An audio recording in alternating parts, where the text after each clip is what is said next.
বিশেষ ব্যতিক্রম নিয়ে একটু আলোচনা করি। বিশেষ ব্যতিক্রমে বলা হয়েছে সাইলেন্ট প্লেস। বিশেষ ব্যতিক্রমের ক্ষেত্রে বলা হয়েছে ৮ ধারার ক্ষেত্রে ৬-৭ ধারায় যা বলা থাকুক তাতে তার কোনো সমস্যা নেই।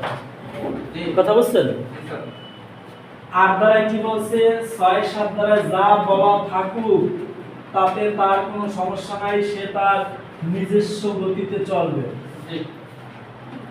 কি বলছে? ৬-৭ ধারায় যাহা বলা থাকুক তাতে তার কোনো সমস্যা নাই, ৮ ধারা তার নিজস্ব গতিতে চলবে। এখন ৮ ধারায় বলা হয়েছে যদি কোনো ব্যক্তি বৈধ অপারগতায় তার সম্পূর্ণ বৈধ অপারগতায় কি করে? অপারগতায় সম্পূর্ণ যে ম্যাটটা ছিল 12 বছর, 12 বছরই যদি বৈধ অপারগতায় আক্রান্ত হয় অথবা 6 বছর যদি হয়, তাহলে সে সাধারণ আইন হচ্ছে ৬-৭ ধারা, সে ৬-৭ ধারায় না যাইয়া সে স্পেশাল ভাবে সুবিধা পাওয়ার জন্য ৮ ধারায় ব্যবস্থা মানে সুবিধা পাওয়ার জন্য ৮ ধারায় আবেদন করতে পারবে। এখন যদি সম্পূর্ণ সময়সীমা অতিক্রম করে বা 3 বছরের অধিক সময়সীমা বা যাই করুক, সে যদি চায় ৮ ধারায় সুবিধা নিতে পারবে। যখন কোনো ব্যক্তি ৮ ধারায় সুবিধা নেবে তখন সে অতিরিক্ত 3 বছর সময় পাবে। অতিরিক্ত কত বছর বলছি? 3 বছর সময় পাবে। এতটুকু বুঝছেন?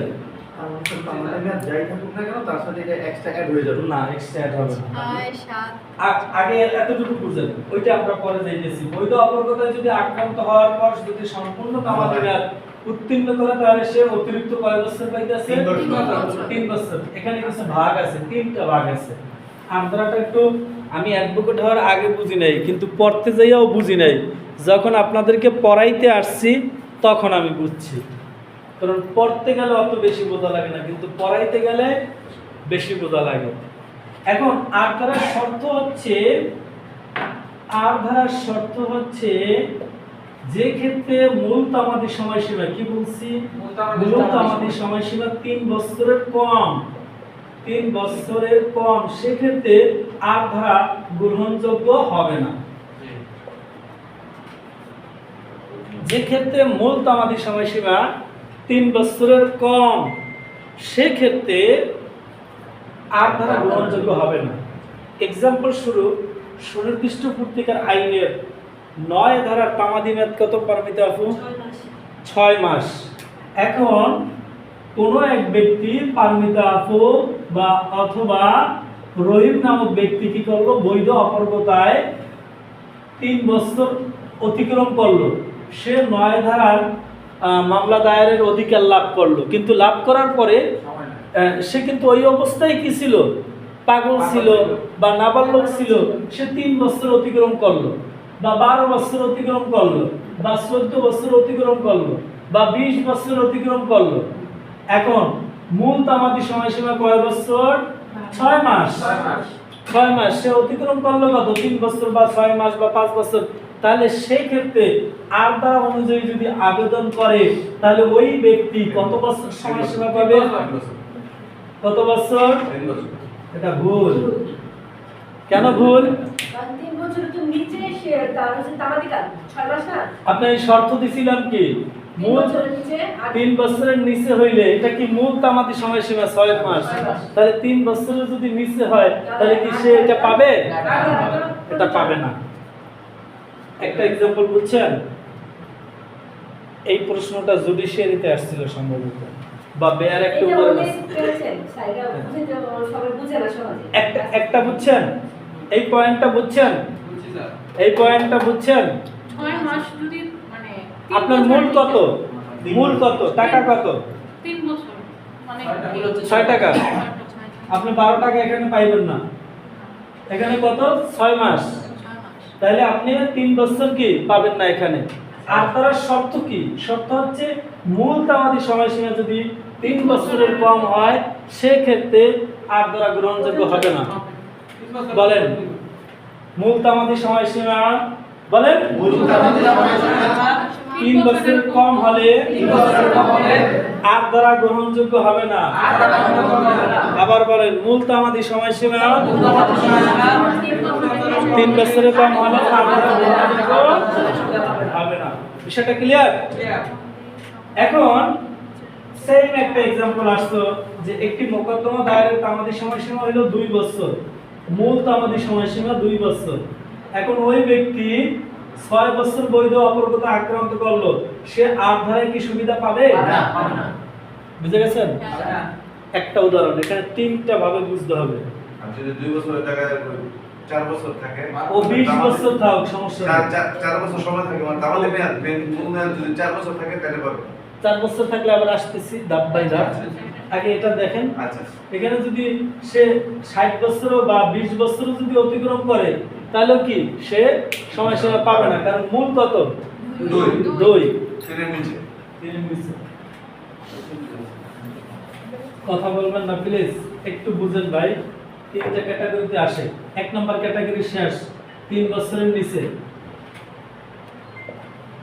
বুঝছেন? 2 নম্বর ক্যাটাগরি হচ্ছে যে সকল মোকদ্দমা দায়েরের মূল তামাদি সময়সীমা 3 বছর বা অধিক, মানে 3 বছরের অধিক, তাহলে সেক্ষেত্রে কি হবে? আর দ্বারা প্রযোজ্য হবে। 3 এর অধিক হইলে প্রযোজ্য হবে। এখন একটি মোকদ্দমা দায়েরের প্রয়োগ হবে।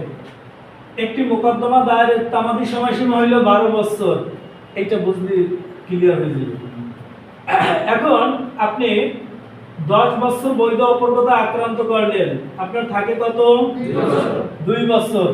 আপনি যদি সাধারণ আইন অনুযায়ী যান আপনি পাবেন 2 বছর। যদি আপনি আর দ্বারা অ্যাপ্লাই করেন তাহলে আপনি এই 2 বছরের সাথে আরো এক অ্যাড হবে, আপনি পাবেন 3 বছর। তাহলে আপনি কোন আইনে যাবেন? সাধারণ আইনে না বিশেষ আইনে? বিশেষ। আর দ্বারা যাবেন না আপনি, বুঝছেন? এখন কথা হচ্ছে আপনি এখানে 12 বছর সম্পূর্ণ উত্তীর্ণ করলেন, কত দ্বারা যাবেন? কয় বছর পাবেন? 3 বছর। আপনি এখানে 10 বছর 6 মাস অতিক্রম করলেন, কয় বছর আপনি তাহলে কয় বছর পাবেন? 2.5 বছর। 2.5 বছর না, এখানে তাহলে মোট পাবেন কত? মোট পাবেন কত? 3 বছর। বিষয়টা ক্লিয়ার? এতটুকু বুঝছেন? দেখছেন স্যার? ইনশাল লাখ এরপর হচ্ছে পরবর্তী, এদিকে একটু ফলো করেন। আপনার মূল তামাদি সময়সীমা 12 বছর, এইটা বুঝেন। আপনি 6 বছর অতিক্রম করলেন, আপনি এখন কি সাধারণ আইনে যাবেন নাকি বিশেষ আইনে যাবেন? সাধারণ আইনে কেন যাবেন? এই যে আগুন, আপনারা তো আমার চাইতে ভালো বুঝেন। এই তো মানে 3টা ক্যাটাগরি, কথা বুঝছেন? এখানে কিন্তু আপনি বুঝেন নাই, এখানে যদি আপনি ধার করতে যান ধার করতে পাইবেন আপনি 3, আর আপনি তো আসল চালানি আছে 6, তাহলে আপনি কি সাধারণ আইন? তাহলে আপনি জেনারেলে যান, স্পেশালে তো আপনার যাওয়ার দরকার নাই।